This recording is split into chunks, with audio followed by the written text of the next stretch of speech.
When we look at the master plan for sustainable energy economy, how much do you think that we have to take Elon Musk at his word here? Well, look, Elon has a tendency to go overpromise a bit. But here's why this is a big deal today. Every auto company in the world is going all electric. And the reason is simple. They're safer, they're lower maintenance, they're faster, more fun to drive, and they're greener. There's only been one big headwind, and that's been cost. And Tesla is about to change that. So today, I think you're going to hear them announce a dramatic reduction in manufacturing costs. And again, that comes down to lower battery costs, larger stamping machines, which means they can produce cars more quickly with fewer parts than ever, as Nigel just alluded to, more robots, and so on. All this leads to lower cost. I believe what's going to happen is going to be dramatic, and that is, I think Tesla is going to trigger a global price war, and it's going to be great for consumers, deadly for some of the competition. And what people don't quite understand yet about Tesla is that Tesla's already making cars in 1/3 the time of Volkswagen. That's 10 hours versus 30 hours by using advanced manufacturing techniques. This enables them to make over $15,000 in profit per car.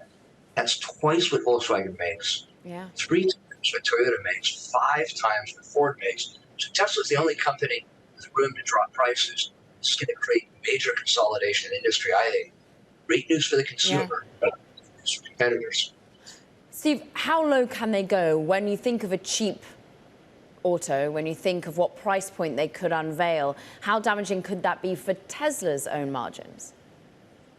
Well, look, again, they've got quite a ways to go, but they're leading the world in batteries. And as you know, batteries are roughly 1/3 of the cost of the vehicle.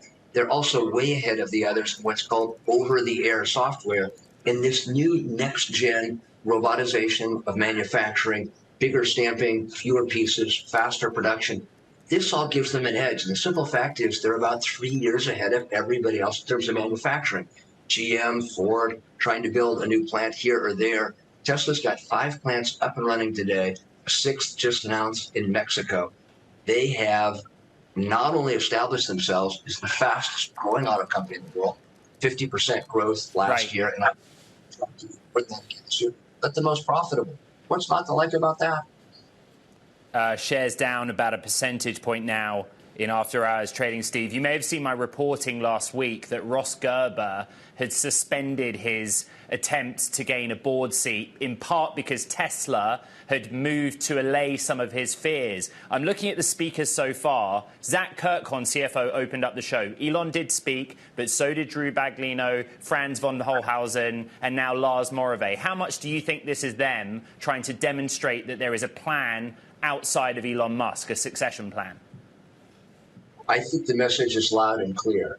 You don't invest in Tesla just because of Elon. You invest because it is the leading EV company in what is an EV world. And again, just look at the facts. Everybody else, 1 or 2 EV plants up and running. Tesla's got 5 heading to 6. Nobody else has the capacity to grow like Tesla will this year. No other auto company in the world is coming close to 50% growth. Add to that the highest level of profitability. This is a tough story to beat. Now, there's one other story that almost nobody has talked about today. You're going to hear Elon and the Tesla group address it, and that is they are no longer just an auto company. They're an auto and an energy company, and what they have to sell is powerful, and that is Tesla, and Tesla alone can sell you the electric car, solar panels for the roof, power wall for your home. They can help you create a world where you'll never have to pay. Hold on, Steve. Hold on. Because as Caroline pointed out earlier, a lot of this was in Master Plan Part 1 and 2, and much of that seems unfinished. That's why we ask, should we take some of this with a grain of salt? Because we might not see it materialize for another decade, if that. You're seeing it materialize now. And look, I'm not going to tell you Elon doesn't occasionally overpromise and underdeliver. He does. But even when he finally gets there, he's way the heck ahead of the competition. So they have already offering this turnkey solution around the country. Energy revenues are going up. They're now producing mega packs. This is 1.5 megawatt storage to universities, large corporations, hospitals. It's all rolling out now. But I think the big picture today is going to be Tesla is creating an ecosystem. It's more than an auto company, but it's a pretty darn fast growing auto company as it is. And the extent they can cut costs while they go global with a pretty good product, gee whiz, that's a hard story. What's so difficult is supply chain here, time and time again. How will the movement be hindered by access to lithium, to cobalt, to copper? I think that story's been really over-reported. And again, 4 or 5 years ago, we all heard it, buy my lithium mine now, or you got to go to Mongolia. They're the only people in the world with rare earth minerals. This turned out not to be the case. 2 quick points. One, lithium is actually one of the most plentiful minerals on the planet. There are lithium mines all over California and the western half of the U.S. You do not need to go to Bolivia or Mongolia.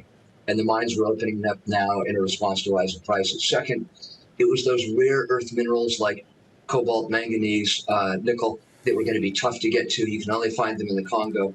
Not so. Prices peaked for a little bit. You're now seeing cobalt in particular at lowest prices we've seen in some time. So the market is responding. Elon and the Tesla team were fairly smart to vertically integrate earlier than the others. I think it's going to give them an edge. Yeah, sources told me that actually they're looking at a number of mining options and weighing up what's best for them. The stock's up more than 60% year to date. We asked our audience if this event right now is going to act as a catalyst for the stock. The audience relatively split, right? Some say yes because of what that's going to be announced. Some others disagreeing say no, this is a sell the news event. To your mind, based on how much you've heard, how high is the bar here for Tesla to prove that big things are coming? Well, look, last year was a bad year for Tesla. He was caught up in headlines about Twitter. He personally sold $40 billion worth of shares, mind-boggling number. That pushed the share price down.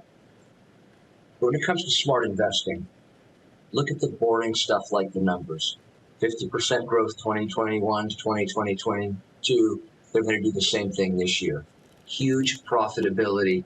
And the really boring part is inside the factories that most people can't see, you're going to hear again and again about state-of-the-art manufacturing improvements, cost-down curves that the incumbents for some reason haven't figured out. And don't take my word for it. Just look at the average profitability per vehicle. They've got an edge, and I think they're going to be ruthless in pursuing it. They've just taken prices down roughly 15%. If they take them down another 15%, that is awfully hard for the others to keep up with. I think they're going to come up with record numbers this year.